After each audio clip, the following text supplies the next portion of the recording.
जय हिंद। आज का आपका क्लास होने वाला है एसएससी जीडी का। और आज के इस वीडियो में आपको ऐसा प्रश्न बताने वाले हैं जो कि सीधे आपके एग्जाम में देखने को मिलेगा। मैं कहूंगा साथियों, अगर आप एसएससी जीडी में एक सीट पक्की करना चाहते हो और इस बार वर्दी लेना चाहते हैं तो आज का यह क्लास आपके लिए वरदान साबित होने वाला है। क्योंकि आज का यह जो क्लास होने वाला है वह प्रैक्टिस सेट 1 होने वाला है, वो भी आपके किताब से होने वाला है, जहां से सीधे आपके एग्जाम में प्रश्न देखने को मिलेगा। तो देख लीजिएगा, जो कि आपके एग्जाम में पूछा जाता है, रीजनिंग इस टाइप का प्रश्न आपके एग्जाम में पूछा जाता है। आप यहाँ पर देख सकते हैं क्या करा, किसी कूट भाषा में मंकी को इतना लिखा जाए तो टाइगर को क्या लिखा जाएगा। ऐसा प्रश्न मैं आपको कई बार बतवा चुका हूं। और ये वाला भी प्रश्न देख सकते हैं, यदि प्लस का अर्थ घटाना होता है एवं घटाना का अर्थ गुना होता है तो ऐसे ऐसे इतना का फिर आपको सॉल्व करना है, ठीक है ना। तो ये तो हम आपको लास्ट में करेंगे, पहले हम लोग जीके को कवर कर लेते हैं, ठीक है ना। क्योंकि जीके हमारे लिए पहले बहुत इंपॉर्टेंट है, उसके बाद हिंदी, उसके बाद रीजनिंग, उसके बाद मैथ को देखेंगे, ठीक है। तो यहाँ पर देख सकते हैं समान ज्ञान से यहाँ पर आपका भाग ख से आपका स्टार्ट हो रहा है, यहाँ से आपका जीके स्टार्ट हो रहा है। तो मैं कहूंगा साथियों, भले क्वालिटी आज के वीडियो को आपको कम दिखे, लेकिन जो फ्यूचर रहेगा वह वास्तव में आपकी एग्जाम में आने वाला सवाल है। जैसे में वंदे मातरम गीत के लेखक कौन है, तो अभी हम सारा प्रश्न आपको करवाने वाले हैं, तो टेंशन नहीं लेने हैं, ठीक है ना। तो चलिए देखिए, काफी इंपोर्टेंट सवाल है। सवाल आपका क्या करे, भूगोल में गल्फ स्ट्रीम क्या है। भूगोल में जो गल्फ स्ट्रीम है उसका मतलब क्या होता है। भूगोल में गल्फ स्ट्रीम का मतलब क्या होता है, एकदम याद रखिएगा, एकदम वायरल सवाल है, ठीक है ना। आपके एग्जाम में आने वाला सवाल है, भूगोल में गल्फ स्ट्रीम का मतलब क्या होता है, तो एकदम याद रखिएगा, एक उष्ण महासागरीय धारा होता है। एक उष्ण महासागरीय क्या होता है, धारा होता है, उसी को हम लोग गल्फ स्ट्रीम कहा जाता है। भूगोल में गल्फ स्ट्रीम जहां पर लिखा रहेगा उसका मतलब रहेगा एक उष्ण महासागरीय धारा होगा, ठीक है। ये ऑप्शन आपका यहाँ पर क्या हो गया, बिल्कुल राइट हो जाएगा। आप याद रखिएगा, ये काफी इंपॉर्टेंट है, ठीक है ना। आपके एग्जाम में आने वाला ये उष्ण मतलब 23 डिग्री तापमान पर यह महासागरीय धारा क्या बोलते हैं, चलता है, ठीक है ना। 23 डिग्री इसका तापमान होता है, ठीक है, याद रखिएगा, काफी इंपॉर्टेंट सवाल है। अगला नंबर सवाल क्या कर रहा है, कुत्ते के काटने के इलाज के लिए किस टीके का खोज किसने किया था। कुत्ते के काटने के इलाज के लिए, मतलब जो कुत्ता काट लेता है उसका इलाज के लिए जो टीका बना है, जो सुई बना है, वह उसका खोज किसने किया था। बिल्कुल राइट आंसर आपका आ गया, लुई पास्चर। किसने, लुई पास्चर। जैसे में कुत्ता काटता है तो उसके बाद एक बीमारी होता है जिसे हाइड्रोफोबिया बीमारी कहते हैं। अगर आपने कुत्ता काटने के बाद सुई नहीं दवाया तो आपको हाइड्रोफोबिया बीमारी हो जाएगा, जिसके कारण आप में कुत्ता जैसा लक्षण आने लगेगा, ठीक है। इसलिए आप लोग टीका पहले दवा ले। अगर कुत्ता आपको काट ले तो टिक्का जरूर दवाई, सुई जरूर दवाई। इसका इलाज का खोज किसने किया था, लुई पास्चर ने किया था। इसका इलाज का खोज किसने किया था, लुई पास्चर ने किया था। एकदम इंपॉर्टेंट सवाल है, आपके एग्जाम में आने वाला सवाल है। आगे चलिए, अगला नंबर सवाल है, चार मीनार कहाँ स्थित है। सभी बच्चे को पता है चार मीनार कहाँ स्थित है, बिल्कुल सिंपल क्वेश्चन है। और ऐसा एक प्रश्न है आपके एसएससी जीडी में देखने को मिलता है, तो आप लोग इसका जवाब कमेंट में देंगे। चार मीनार कहाँ स्थित है, बिल्कुल राइट आंसर आ रहा है। एक बच्चे का आ रहा है हैदराबाद, बिल्कुल सही बाबू, ये ऑप्शन क्या हो जाएगा, बिल्कुल राइट हो जाएगा, ठीक है ना। इसी प्रकार से आप लोग जवाब दीजिए। इस वीडियो में हम लोग जीके, हिंदी, मैथ, रीजनिंग सभी को कवर करने वाले हैं, तो कोई टेंशन की बात नहीं है। वीडियो को आप लोग पूरा देखिए, और जो भी प्रश्न बता रहे हैं वो सीधे आपके एग्जाम के लिए काफी इंपॉर्टेंट है। राष्ट्रीय विकास परिषद का स्थापना किस वर्ष हुआ था, एकदम वेरी वेरी इंपॉर्टेंट क्वेश्चन है। राष्ट्रीय विकास परिषद का स्थापना किस वर्ष हुआ था, याद रखिएगा, 1952 ईस्वी में राष्ट्रीय विकास परिषद का गठन हुआ था। डी ऑप्शन आपका क्या हो जाएगा, बिल्कुल राइट हो जाएगा। राष्ट्रीय विकास परिषद का स्थापना किस वर्ष हुआ था, तो 1952 ईस्वी में हुआ था, याद रखिएगा। डी ऑप्शन आपका क्या हो जाएगा, बिल्कुल राइट हो जाएगा। अगला नंबर सवाल क्या है, विश्व का सबसे बड़ा मरुस्थल कौन सा है। विश्व का सबसे बड़ा मरुस्थल है, विश्व का सबसे बड़ा मरुस्थल कौन सा है। एक बच्चे का आ रहा है सर, सहारा मरुस्थल होगा, बिल्कुल राइट आंसर है। ये ऑप्शन क्या हो जाएगा, बिल्कुल राइट हो जाएगा। विश्व का सबसे बड़ा मरुस्थल कौन सा हो जाएगा, सहारा मरुस्थल होता है। ये ऑप्शन आपका क्या हो जाएगा, बिल्कुल राइट हो जाएगा।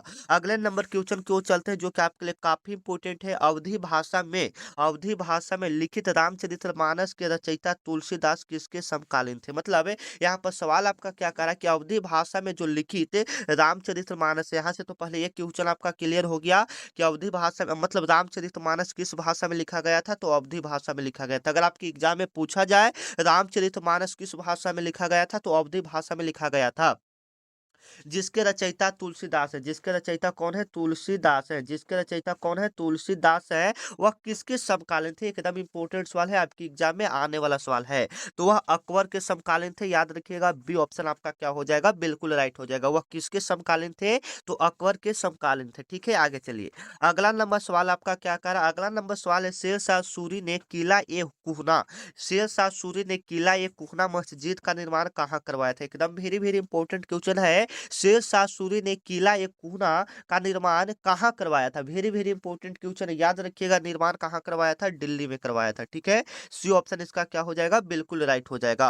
अगला नंबर सवाल क्या कर रहा है? 33 नंबर आपका सवाल है, जो कि आपके सीधे एग्जाम में पूछा जा सकता है। एकदम पॉपुलर सवाल है। अलीगढ़ में मोहम्मदन एंग्लो ओरिएंटल कॉलेज की स्थापना किसने किया था? एकदम पॉपुलर सवाल है। अलीगढ़ में मोहम्मदन एंग्लो ओरिएंटल कॉलेज का स्थापना किसने किया था? याद रखिएगा, वेरी वेरी इंपॉर्टेंट क्वेश्चन है, जो कि सीधे आपके एग्जाम में पूछा जाएगा। इसका स्थापना किसने किया था? बिल्कुल राइट आंसर आएगा, मोहम्मद अली ने किया था। इसका स्थापना किसने किया था? मोहम्मद अली ने किया था। बी ऑप्शन आपका क्या हो जाएगा? बिल्कुल राइट हो जाएगा। इसका स्थापना किसने किया था? मोहम्मद अली ने किया था। ठीक है ना, एकदम पॉपुलर सवाल है, याद रखिएगा। चलिए, अगला नंबर सवाल आपका क्या कर रहा है, जो कि सीधे आपके एग्जाम में आने वाला सवाल है। निम्न में से किसे सीमांत गांधी कहा जाता है? सीमांत गांधी के नाम से हम लोग किनको जानते हैं? बिल्कुल राइट आंसर आपका आ रहा है, खान अब्दुल गफ्फार खान को कहते हैं। बी ऑप्शन इसका क्या हो जाएगा? बिल्कुल राइट हो जाएगा। किसे सीमांत गांधी के नाम से जानते हैं? तो खान अब्दुल गफ्फार खान को हम लोग सीमांत गांधी के नाम से जानते हैं। बी ऑप्शन इसका क्या हो जाएगा?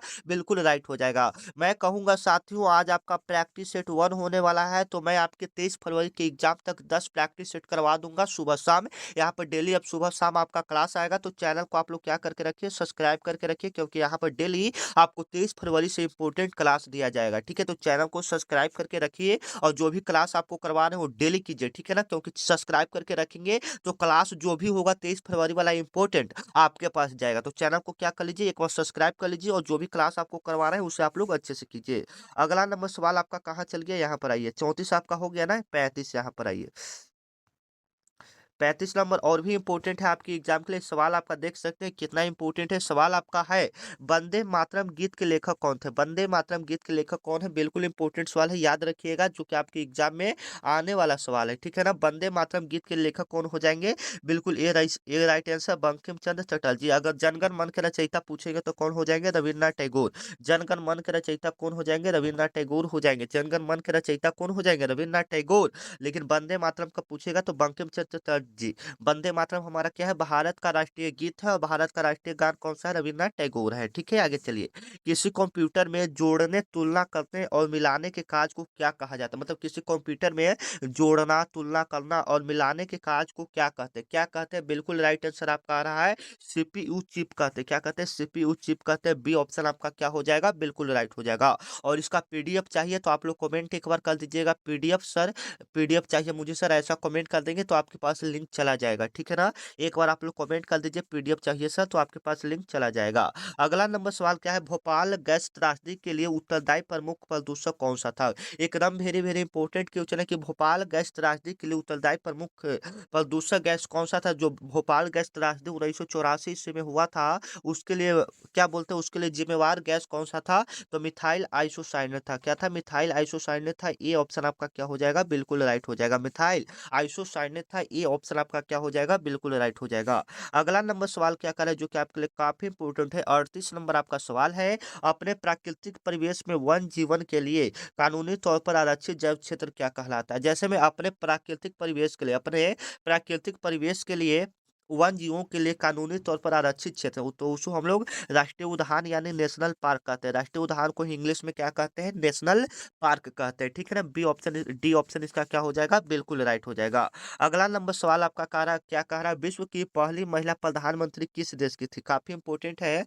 भारत की पहली महिला, सॉरी, विश्व की सबसे पहली महिला प्रधानमंत्री किस देश की थी? तो वह श्रीलंका की थी। कौन थी? श्रीलंका की शायद एलिजाबेथ ब्लैकवेल, ऐसे करके कुछ नाम था। ठीक है, नाम फिलहाल तो याद नहीं है, लेकिन आप लोग याद करिए, सबसे पहले जो प्रधानमंत्री बनी थी वह श्रीलंका देश की महिला में बनी थी। ठीक है, आगे चलिए।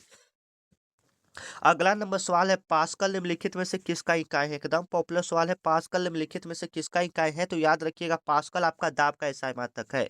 पास्कल किसका एसआई मात्रक है, दाब का एसआई मात्रक है। बी ऑप्शन आपका क्या हो जाएगा, बिल्कुल राइट हो जाएगा। पास्कल किसका एसआई मात्रक है, दाब का एसआई मात्रक है। 41 नंबर आपका सवाल क्या कर रहा है, कृषि क्षेत्र में सोपन कृषि को निम्न किन क्षेत्रों में अपनाया जाता है। कृषि क्षेत्र को जिसे सोपानी कृषि के नाम से जाना जाता है, उसे वह किस क्षेत्रों में अपनाया जाता है, तो वह उत्तराखंड में। उत्तराखंड अब कैसे क्षेत्रों में आता है, तो पहाड़ के ढलानों पर आता है। पहाड़ जैसे में आता है ना, तो वहां पर आपका हो जाता है, पहाड़ के ढलानों पर हो जाएगा। ठीक है, बी ऑप्शन आपका, ए ऑप्शन क्या हो जाएगा, बिल्कुल राइट हो जाएगा। अगर सोपानी कृषि पूछेगा किस राज्य में किया जाता है, तो उत्तराखंड में सबसे ज्यादा किया जाता है। ठीक है, 42 नंबर आपका सवाल क्या कह रहा है, जो कि आपके लिए काफी इंपोर्टेंट है। सर्वोच्च न्यायालय में अधिकता से सीधे जज बनने वाली प्रथम महिला कौन थी। अधिकता से सीधे जज बनने वाली प्रथम महिला कौन थी, इंदु मल्होत्रा थी। ए ऑप्शन आपका क्या हो जाएगा, बिल्कुल राइट हो जाएगा। कौन थी, इंदु मल्होत्रा थी। ए ऑप्शन बिल्कुल राइट हो जाएगा।